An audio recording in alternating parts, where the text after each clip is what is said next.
Hi guys! KRC here, and for today's video, eto nga po at gagawa ko ng honest review tungkol sa Conti's Pistachio Crunch Cake. Dahil nga po ang dami kong nakikita, di ba, viral na viral to, trending na trending siya sa TikTok at sa Facebook. Gusto ko naman talagang malaman kung talaga ba siyang napakasarap ba niya o baka naman hype lang ito.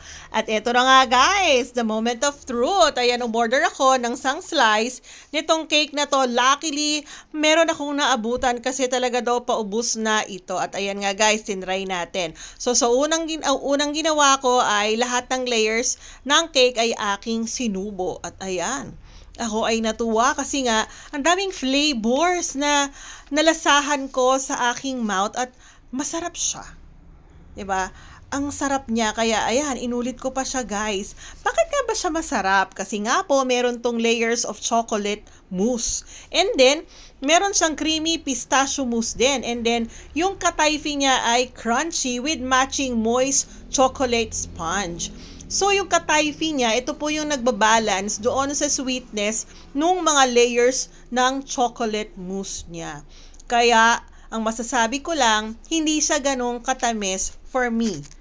'Di ba? Kasi nga po nabalanse niya. At worth ba yung price niya na 235 pesos? I think oo, worth siya. Bakit? Kasi premium ingredients naman po ang ginamit dito at saka mahal talaga yung pistachio, di ba? At tingnan nyo naman po kung gaano kadami yung pistachio sauce on top of the cake. Ang sarap niya, kaya ano pa inintay nyo? Try nyo na!